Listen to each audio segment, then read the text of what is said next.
कर्म ही जीवन को तय करता है। एक बार की बात है, कहीं दूर एक गौत नामक एक संत रहा करते थे। इसका एक ही बेटा था। उस बेटे को वह बहुत प्यार किया करते थे। जितना वह अपने बेटे से प्यार करते थे, उतना ही उनका बेटा उनसे प्यार किया करता था। उस संत के बेटे का नाम अर्जुन था। एक दिन की बात है, वह शांत भगवान की पूजा कर रहे थे।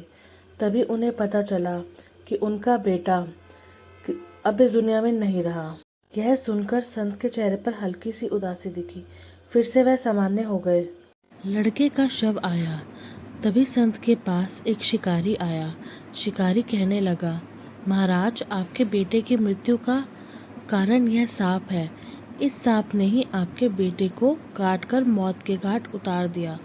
अब आप ही बताएं कि मैं इस सांप के साथ क्या करूं? क्या मैं इस सांप को टुकड़ों में काट कर मार दूं या फिर गर्म तेल में डालकर मार दूं? संत महाराज ने कहा, आप इसके साथ कुछ भी ना करें। हमारा धर्म यह नहीं कहता है कि किसी को मारा जाए। अब इसको मार देने के बाद भी मेरा बेटा जीवित नहीं हो सकता है, तो फिर इसे क्यों मारा जाए? इसको जो अच्छा लगा उसने वह किया। संत और शिकारी की बात को सुनकर सांप भी इंसान की भाषा में बोल उठा।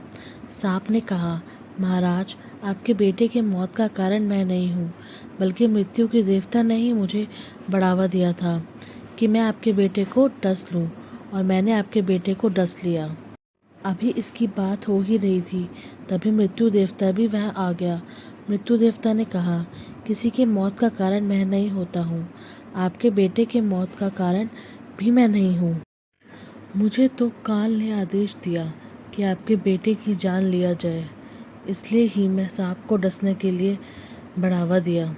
इससे ना तो सांप दोषी है, ना ही मैं। काल के अनुसार ही यह धरती चलती है। काल जो चाहता है वह ही होता है। हम सब काल के अनुसार काम करते हैं। यहाँ कोई भी किसी काम के लिए जिम्मेदार नहीं है। जो कुछ भी किसी के साथ भी होता है, उसके लिए उसका कर्म ही जिम्मेदार होता है। इस लड़के के मौत का कारण इसका पिछले जन्म के कर्म जिम्मेदार है। जो भी जैसा कर्म करता है, उसका वैसा ही जन्म और मृत्यु मिलता है। इस कहानी से हमें ज्ञान मिलता है कि हमें हमेशा अच्छा काम करना चाहिए। कर्म ही हमारे सामने फल के रूप में मिलता है। अगर किसी काम को करके हमें किसी को दुख देते हैं, तो कोई ऐसा भी होगा जो कुछ ऐसा काम करेगा जिससे हमें दुख होगा। वही अगर हम कोई काम करके किसी को खुश करते हैं, तो कोई ऐसा भी होगा जो कुछ ऐसा काम करेगा जिससे हमें खुशी मिलेगी। धन्यवाद।